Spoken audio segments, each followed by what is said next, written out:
Israel's killed 240 journalists in the last 3 months. So I didn't know y'all was still counting. Welcome back to the Nissim Black Show, my beloveds, ladies and gentlemen.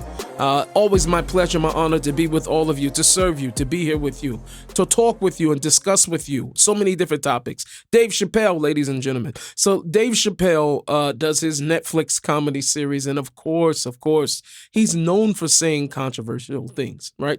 It's Dave Chappelle. It is what it is. And I happen to be, and I'm not going to be biased about this at all. I'm just going to be straight up. I guess I am biased. Doesn't make any sense for me to not say I'm biased. I'm biased. I never really found Dave Chappelle to be that funny. Like I didn't. Even I know when he had his show, and I know some of you guys are probably going to not listen. I grew up liking Martin Lawrence and I don't know who could I say, Steve Harvey, like the kings of comedy, Cedric the Entertainer. Those were my guys. I never really got into Dave Chappelle like that. I didn't. And he had a very popular show when I was in high school, and the Dave Chappelle show, and there were funny things, and a lot of people around me found it to be very funny. I thought a lot of the skits and everything like that was corny, and for me, fortunately, I guess for today, I still find them corny. And a few of the things that he said, obviously, is going to tick some people off. I was happy, at one point to see him celebrated for standing strong when he did say the controversial things against wokeism and transgenderism. I definitely applauded that. There were many of us who applauded that because, listen, it was becoming overbearing in the culture, and it was too much. And he should be applauded. And I'm one of those guys also, too, where it's very tough for me because I don't believe in censorship. I don't believe you should be censored, but at the same time, I believe we should be censoring ourselves. That's what I mean. Like, I believe that we should be censoring ourselves. I don't need to censor you. I don't want to be in a position to where I think that I have to censor you. But as an individual, you need to be censoring yourselves.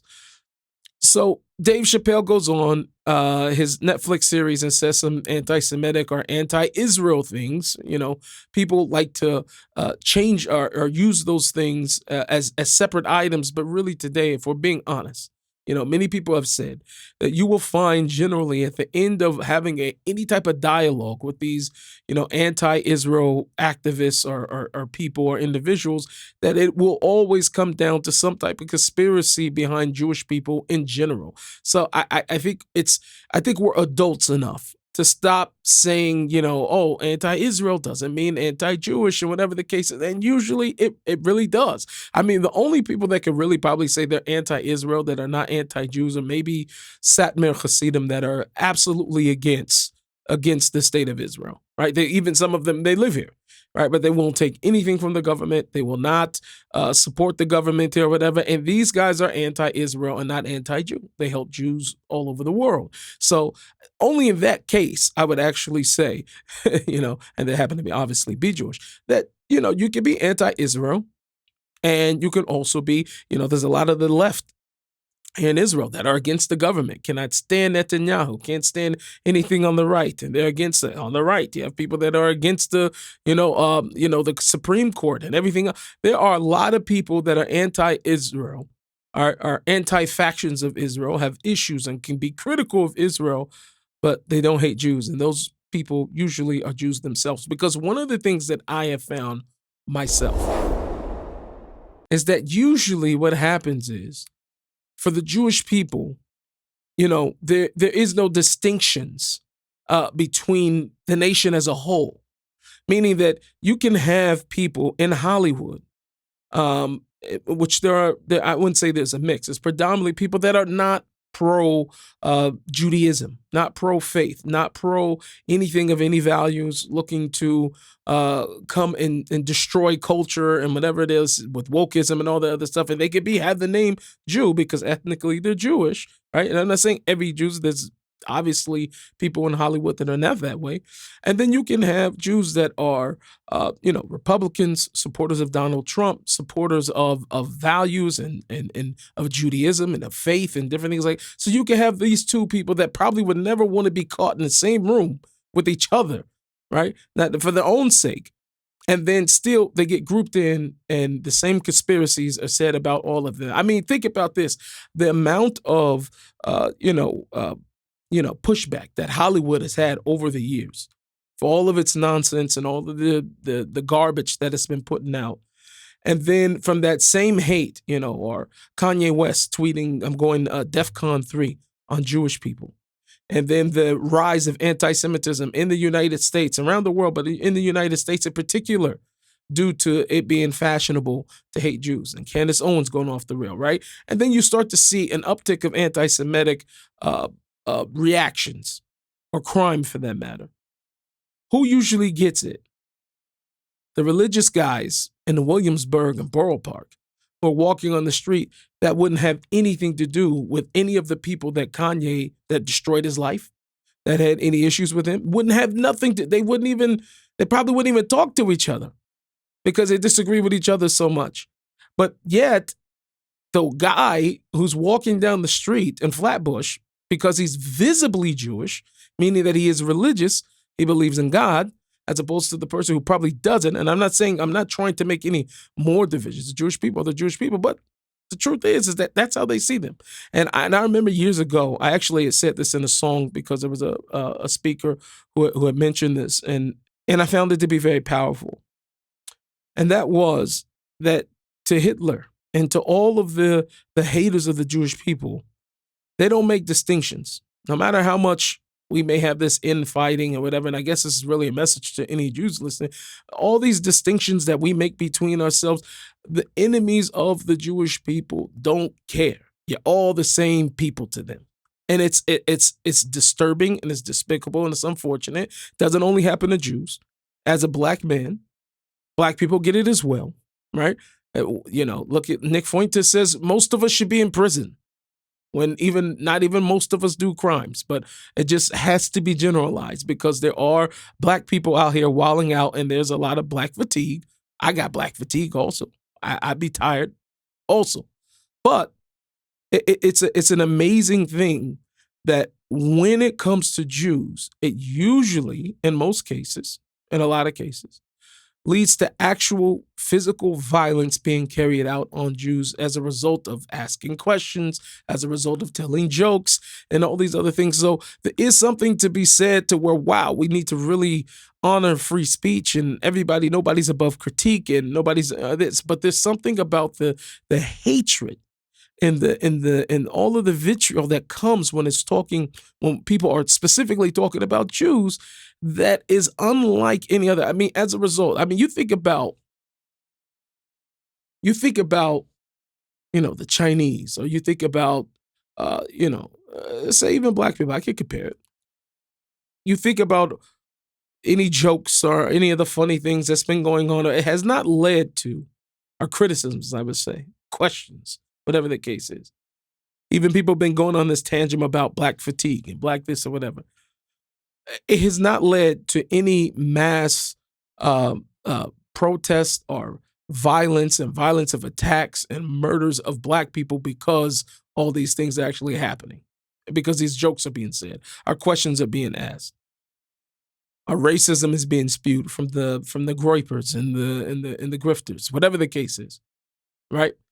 So, but when it comes to Jews, one thing that people have to admit is that things like what happened in Australia happens in Sydney, Australia, in Bondi Beach, or what happens on the subway just a few days into Hanukkah, where Jewish boys are choked up and grabbed up by brothers.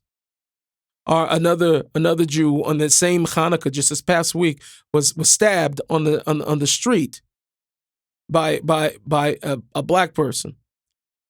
Confrontation. What I'm telling you is that one thing that we have to admit is that underneath this guise of free speech and telling jokes and all these other things can lead to actual violence, much more so, and a much higher rate, the percentage, and more likely when the questions and the jokes and all these other things are about Jews.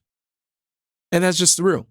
So anyway, let's get into this clip from Dave Chappelle. There's a few different clips, and we'll go through them, we'll react to them. And I also have an Arab influencer, Israeli Arab Muslim influencer, that also had something to say about what Dave Chappelle said. Let's roll the clip.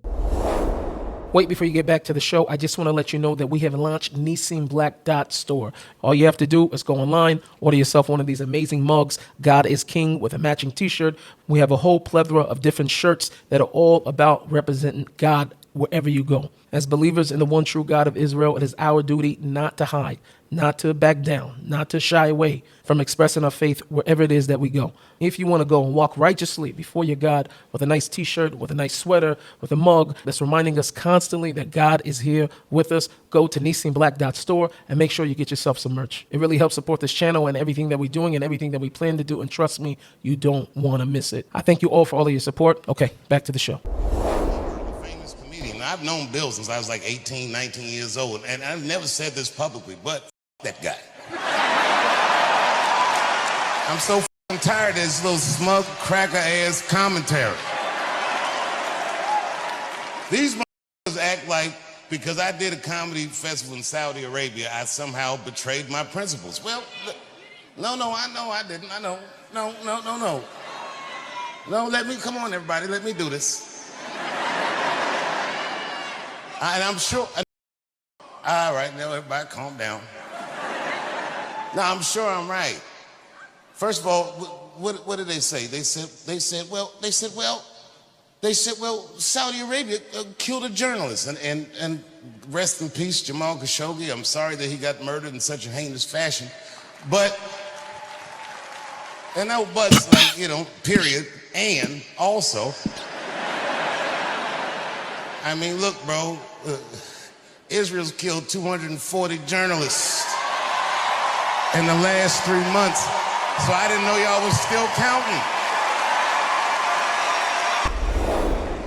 Very telling, very, very telling. Maybe even very telling about those who are in the audience, but a lot to be said. Listen, and I want to make a correction to Dave Chappelle, actually. And that correction would be, I don't think it was 240. Could have even been 1,000. Could have been a few thousand in the last few months of what you would call journalists that we call terrorists, that were actually terrorists, that were working alongside, and some of them were actual militants inside of Hamas, which all of this has been evidence, so much evidence. This stuff is out there. What I'm saying is, like, a lot of these other things, Israel killed this one, or they did this to this child, and all this other stuff like that is mostly news articles without the evidence. But Israel's presenting facts to show you evidence to show that these people, these individuals, were also combatants. So maybe it was thousands, right?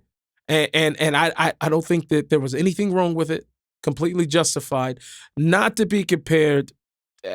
I'm going to let the Arab influencer, basically speak on this, because I think that he has a very, very interesting and nuanced way. So, in fact, I'm going to just roll that clip now, actually, as he's going to react to it. We'll react to him reacting to it. Dave Chappelle, one of the leading American comedians, has released a new special on Netflix.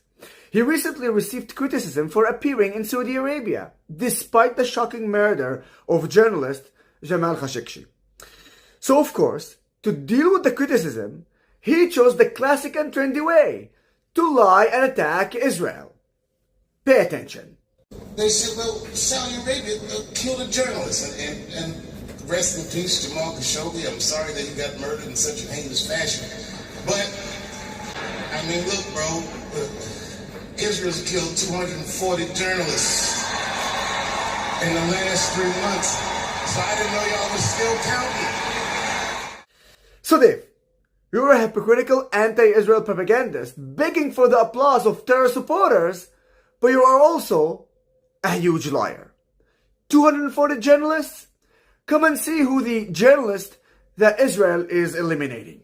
For example, Mohammed Washah, who wrote for Al Jazeera. He's a terrorist in the military wing of Hamas. Anas al-Sharif, Hamas terrorist. Hassan al-Slayah, a Hamas terrorist who participated in the October 7th massacre.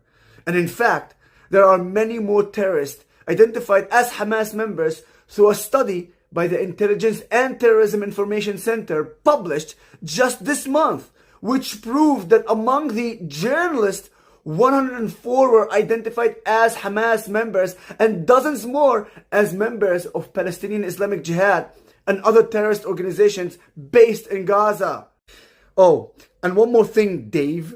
Are you comparing the elimination of journalists in a war that was forced on Israel because of a brutal massacre with the horrific murder of a real journalist inside an embassy building? Maybe the high ratings and the money you receive from Saudi Arabia and Netflix all blind you. But remember that being anti-Semitic is never really funny. Dave. So the reality of this is that this is reality. The reality of it is so popular. People don't even realize, and I didn't even realize, it's so popular and so trendy to be anti-Israel. So trendy to be anti-Jew right now. It's the thing to do. It's what's in. So pandering to crowds, working crowds with, anti-Israel propaganda, or whatever the case is, it just is what it is. That you will be winning if you decide to go that route. So you're going to see this over and over and over again. So curious to understand and know so much about who his actual audience is. But anyway, I have another clip from Dave Chappelle.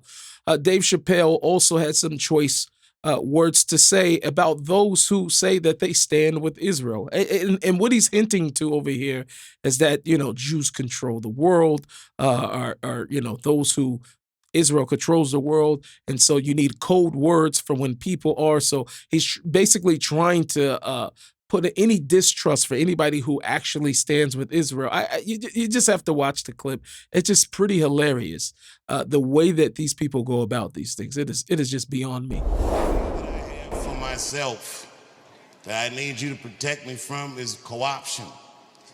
My voice has become more powerful than I intended it to be. And I cannot let these niggas do me like Charlie Kirk, or even worse than that. What if these niggas trip me up somehow, co-opt me, and then make me say the things that they want me to say? Well, we can't have that. So, just in case, we need a code. It's gotta be something that I can say so that if I say it, you know that these niggas got me. And don't listen to nothing that I say after I say those words. But don't tell anybody what it is, but it's gotta be something that, that I would never say. Oh, I know what the code is. The code word is, I stand with Israel. Thank you very much, and good night. The mic drop statement. Mic drop statement. Mic drop statement. It just, ladies and gentlemen, this is where we are today. And people of faith, take courage. Please take courage. And be happy about this, actually. There is what to be happy about, because we know this from the prophets, that there's something that has to happen. I've talked about it before on this channel. I'll continue to talk about it, because this is what we're all about. All about God. What does Hashem say? What does God have to say? What does the Bible actually have to say? That we know that the nations are going to start to turn against the Jewish people. And it has to happen, because the Jewish people will ultimately be ushering in the Messiah after a massive war, Gog of Magog, many different names you want to call this final war, whatever the case is. And what happens, and what I'm seeing, and I think what we're all seeing is the groundwork for that to be done is people like Dave Chappelle, people like Candace Owens, the people like Kanye West. I know Kanye said sorry, but if he was really sorry, he'd take down the Hell Hitler and all the other nonsense that he put out. And so, therefore, it was very sweet to see him do what he did, or make the gestures that he made when he went to Rabbi Pinto. At the end of the day, if it's 100% real, then, he would make the necessary sacrifice for all these other things that he has spewed out there and put out there, and he would take those things down, right, and make a bigger public statement to take those things back. That's my personal opinion.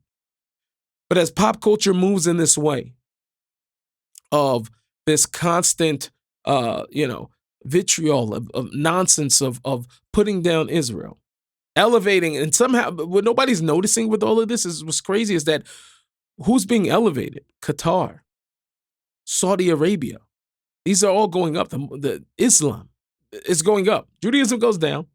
It's a foundation of Western civilization, right? Judeo-Christian values. That's going down. And what's being upheld is those who believe in Islam, Sharia law, much of Hollywood, much of all these other things. And everything that they're blaming the Jews for actually happens to be Qatar, Saudi Arabia buying up all of Hollywood, the social media influence and all the money is going in, the lobbying, everything that Israel gets blamed for is these guys. So it's the craziest thing to me. On one level, prophecy is being fulfilled. We're watching this happen in real time. On the other hand, the very people that are pushing this, propaganda, regardless if they believe or feel that they're being sincere or not, which I don't think none of it started sincerely. Could have started with some crazy YouTube videos, but I don't think it started sincerely. But what happens is they actually are writing their own demise, because the people of which that has been elevating them, who's paying them, the Saudi Arabians, the Qatar, and all this other, Islamic Jihad is rising faster than what we know. And so, and this idea of Candace saying, oh, they're trying to turn Christians against Christians, and they're trying to turn, the Christians versus the Muslims. Make your friends. Make your friends. I guaranteed you. Listen, what most people don't like to talk about, to show you the loyalty of these people. October 7th, the overwhelming majority, unfortunately, but the overwhelming majority of those who were slaughtered were sympathizers who thought of themselves as friends to the Gazans. I would even say advocates for these people. Those are the people, by and large. Those were the I want to say villages, but the kibbutzim in the areas that were attacked. I'm just putting that out there.